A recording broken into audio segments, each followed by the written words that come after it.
So buckle up because my family drama could honestly be a Lifetime movie mixed with a Walmart comedy skit. My name's Kayla, and at the time of this whole circus I was 18 years old and finally at the point in life where I thought I'd get at least one moment to shine. I was graduating high school, and not to toot my own horn, but I wasn't some kid barely scraping by with CS and pity credit.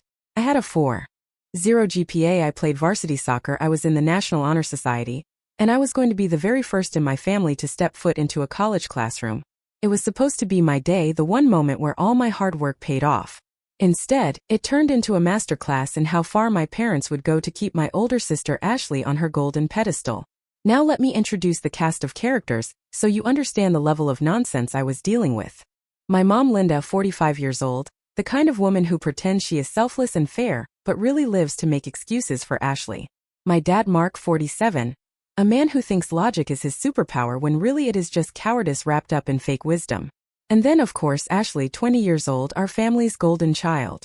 I call her that not because she actually accomplished anything worth gold, but because in my parents' eyes she could do no wrong. In reality, she was a college student who switched majors every semester, dropped classes like they were hot potatoes, and had a permanent subscription to being bailed out. But in my family's narrative she was the fragile princess who had to be coddled and shielded from all of life's mean little inconveniences. Me? I was the independent one. Which in parent code translates to, we don't need to support you because you'll figure it out. They paraded that word around like it was a compliment, but what it really meant was that every time Ashley so much as sneezed she had a full-blown parade of support, while if I climbed a mountain they would shrug and say, well, that's Kayla. She always manages. I should have known something was coming a week before graduation. I walked into the kitchen and found my parents whispering with Ashley. They went quiet when I entered, which already set off alarms. I asked what was going on, and Mom dropped it on me like she was telling me the weather. Sweetie, we've been thinking. We're going to skip your graduation. First, I actually laughed because I thought it was a joke. But nope, her face stayed serious. Dad jumped in like he was delivering some profound wisdom, saying, honey, you're already successful. You don't need us there. You'll graduate either way. But Ashley has been so stressed lately. She deserves a little rest and relaxation. Ashley, sipping her ever-present Diet Coke like it was a royal goblet, smirked and added, yeah, like you're literally good at everything. You don't need the cheering section. I need a vacation for my mental health. I just stared at them, trying to process the absurdity. I asked, so just to be clear, you're saying I don't deserve support because I'm already doing well? And Mom, without missing a beat, smiled proudly and said, exactly. You get it. See, you're so independent. You'll understand. We'll make it up to you with pictures from the beach. So while I walked across the stage in my cap and gown in front of an auditorium of strangers, my parents and sister were in Florida sipping margaritas, posting selfies, and hashtagging #FamilyTime. The only person in my audience was my best friend's mom, who felt so bad for me that she screamed my name like she was my own mother when I crossed the stage. And honestly, that meant more than anything my parents could have done anyway. Fast forward 2 weeks. I was packing for college orientation, feeling proud that I had not only earned a scholarship, but also saved up $3,000 working at a local diner. That money was my lifeline for books, dorm supplies, and just surviving. My phone suddenly blew up with 47 missed calls. Naturally, I thought someone had died. But no, it was just Ashley having a meltdown. She had maxed out her credit card during her so-called stress relief trip. $6,700 in debt, all from lobster dinners that cost $400, shopping hauls that hit $300 a pop, and one jaw-dropping $1,200 club tab in Miami. My parents, being the enlightened thinkers they are, decided the obvious solution was for me to pay off her debt with my college savings. Mom actually said the words, we're a family, and family helps each other. I laughed so hard I cried. I told them, sorry, I must have missed the part where family helps each other, because when I was walking across the stage, you all were sipping mojitos. That did not go over well. Mom called me selfish, Dad said I was being disrespectful, and Ashley sobbed that I was ruining her credit score and her future. Here's the thing though, my family is obsessed with appearances. They act like Ashley is this angel, the perfect daughter, sorority sweetheart, and future doctor. Meanwhile, I am just the sarcastic backup child. But I had an advantage. Ashley is addicted to social media, and she had posted every single detail of that trip. Luxury dinners, designer shopping bags, VIP beach clubs. It was all out there for the world to see. So when my parents tried to corner me at a family barbecue to guilt trip me in front of the relatives, I came prepared. I connected my phone to the TV and launched a PowerPoint presentation I had put together the night before titled, Why Ashley Owes $6,700 and Why That's Not My Problem. Slide 1 was a screenshot of her $400 lobster dinner captioned, Treat Yourself. Slide 2 was her $1,200 Miami club bill with bottle service. Slide 3 was an Instagram story where she literally wrote, I don't care. Daddy will pay for it. The room went silent. You could hear someone's fork drop onto their plate. My aunt, who lives for drama, burst out laughing so hard she had to step outside to breathe. She came back in wheezing and said, Yeah, I wouldn't pay for that crap either. The rest of the barbecue was one long awkward silence. My parents tried to recover, but the damage was done. The golden child halo cracked in half, and for the first time in my life, I watched the relatives side with me instead of brushing me off. Game over. After the barbecue incident and my infamous PowerPoint presentation that left the golden child's halo cracked beyond repair, life moved on quickly. A few weeks later, it was time for me to move into my college dorm. I had worked my tail off for years, and I had earned a full-ride scholarship. That scholarship meant everything to me.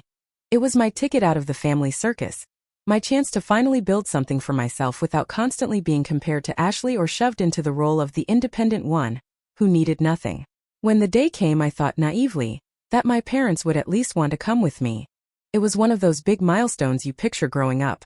Family carrying boxes into your dorm, awkwardly meeting your roommate, snapping photos, maybe even crying a little.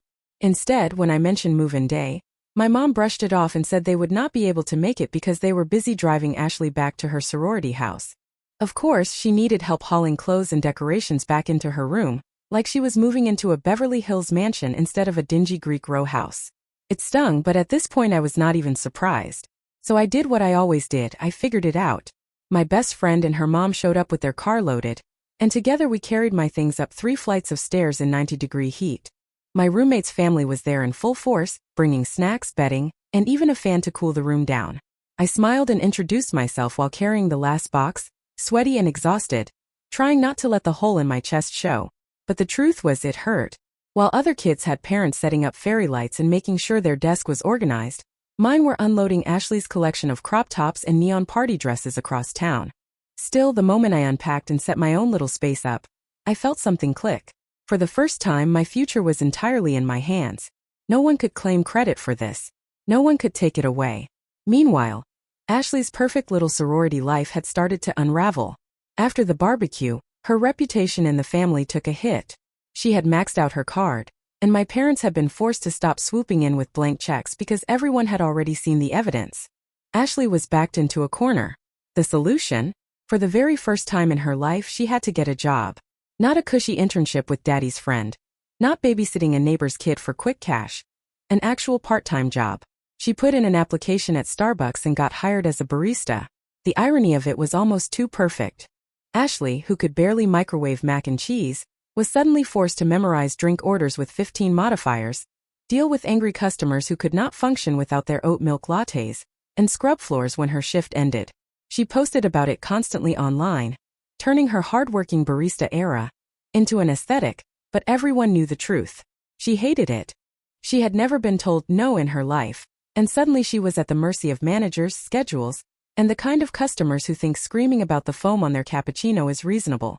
It was poetic justice watching her try to chip away at the mountain of debt she had built while sipping overpriced cocktails in Miami. On my side of things, college was everything I hoped it would be and more. I met new friends in my dorm, joined a couple of clubs, and found people who actually celebrated my achievements instead of dismissing them. My professors loved me because I came prepared, participated, and actually cared about learning. For the first time in my life, my hard work was not being overshadowed by someone else's drama. It was being recognized for what it was. And it felt incredible. The cherry on top came a few weeks into the semester. I checked my mail and found a big box addressed to me. Inside was a congrats care package stuffed with snacks, instant noodles, homemade cookies, and a card with a crisp $100 gift card tucked inside. It was from my aunt, the same one who had laughed so hard at the barbecue when I aired out Ashley's spending spree. She wrote that she was proud of me, that she knew how hard I worked, and that she wanted me to enjoy a little treat without stressing about money. I sat on my dorm bed holding that box and felt a wave of gratitude so strong it almost knocked me over. Honestly, she felt more like a parent than my actual parents. Thanksgiving rolled around faster than I expected. It was my first major holiday since starting college, and honestly I debated skipping it altogether. Things had been peaceful without my family's constant favoritism shoved in my face, but I figured going home for a couple of days would keep the peace. Plus, I was curious to see how the new Ashley with the job storyline was playing out. The invite came from my mom in her usual backhanded way. She called and said they were hosting dinner and that of course I was welcome, but she made it clear that Ashley would be the guest of honor. Apparently, according to them, my sister had sacrificed so much by working while in school that she deserved recognition. The way my parents spun it, you would think she had cured cancer instead of steaming almond milk and handing out scones. I could already imagine the theatrics. Ashley basking in attention, my parents practically bowing to her, and me being treated like a background character in my own family. When I walked in on Thanksgiving Day, it was exactly what I pictured. The table was set like we were hosting royalty, with my mom fussing over every detail because Ashley needed it to feel special. My dad was bragging to relatives about how proud they were that Ashley was learning responsibility, conveniently forgetting that she had only gotten the job because her spending spree had turned into a family scandal. My sister strutted in wearing an apron with Barista Babe written on it, acting like she had invented the concept of part-time work. I tried to stay calm and keep the peace, focusing on the food and catching up with relatives I actually liked. But the passive-aggressive comments from my mom started trickling in almost immediately. She looked at me across the table with that faux-concerned expression she always used and said, "It feels like you don't visit enough. Family comes first, Kayla. You need to remember that." That was it. The dam broke. I had swallowed so much over the years, smiled through so many slights, and played the role of the independent one who never needed anything. But I could not sit there while she pretended to lecture me about family values when they had chosen a beach vacation over my graduation. So I snapped. I looked right at her and said, "Family came second to a beach vacation when it was my graduation, so don't lecture me now." The words landed like a grenade in the middle of the table. Silence fell instantly. You could hear the clock ticking in the background, the scrape of someone putting down a fork, the sharp inhale of relatives who lived for moments like this. My dad's face turned red, my mom's jaw tightened, and Ashley froze, her barista crown slipping right off her head. Then it happened. My aunt, the same one who had laughed herself breathless at the barbecue, actually started clapping. Loud, unapologetic claps that echoed in the dining room like applause at the end of a play. She grinned and said nothing, but the look on her face said it all. Finally, someone had called out the hypocrisy in a way that could not be brushed off. Ashley, ever the dramatic actress, bolted upstairs in tears, wailing about how no one respected her struggles. My mom got up to comfort her, muttering about how cruel I was, while the rest of the table sat frozen between shock and amusement. My dad tried to steer the conversation back to the turkey, but the damage was already done. The moment had split the air open, and everyone saw what I had seen my entire life. The favoritism, the excuses, the complete disregard for me until it was convenient to drag me back in. And the best part? No one rushed to defend them this time. No one looked at me like I was being ungrateful or too sensitive. Instead, they just sat there quietly chewing their food and let the silence speak for itself. Life after that Thanksgiving dinner was awkward, to put it mildly. My parents avoided bringing up the beach trip debacle again, but the tension never really left the room when I was around. Ashley continued parading her Starbucks job online like it was a Nobel Prize, but in reality, things were crumbling behind the scenes. The cracks showed up fast. Ashley had never been good at school to begin with, but now she had an actual job to juggle. It was only 20 hours a week, but for someone who had never had to manage time, budget money, or prioritize responsibilities, it was a mountain. She complained constantly about how exhausted she was from working the morning shift, and how she just could not focus on classes after making lattes all day. The truth was simpler. She did not study. She spent more time posting TikToks in her green apron than cracking open a textbook. By the end of the first semester, she failed 2 of her core classes. My parents made excuses, saying the stress of working while being a student had overwhelmed her. They clung to the fantasy that she would bounce back in the spring. But spring came and she failed again. This time she stopped even pretending. Instead of registering for the next round, she quietly dropped out of college altogether. Of course, in Ashley's narrative, it was never her fault.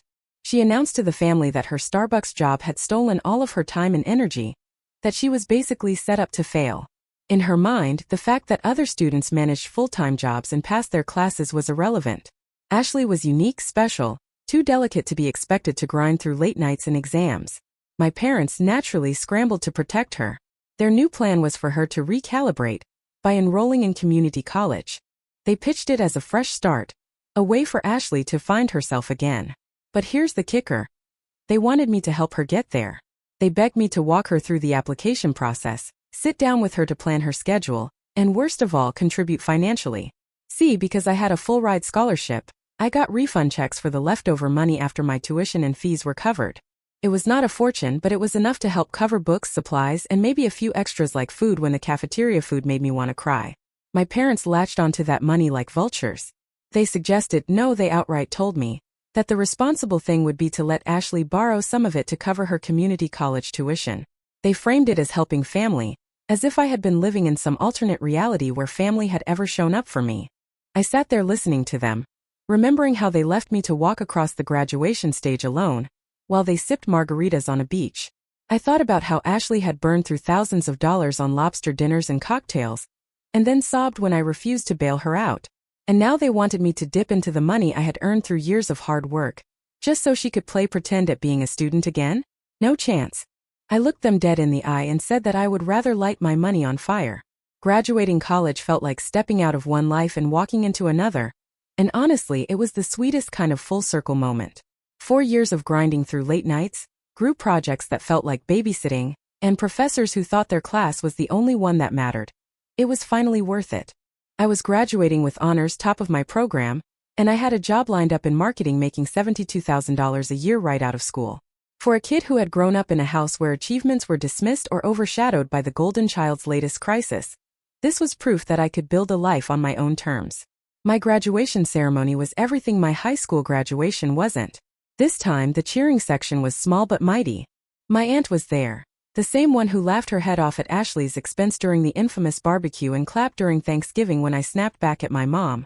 She had tears in her eyes the entire time, waving at me like I was the only graduate in the arena.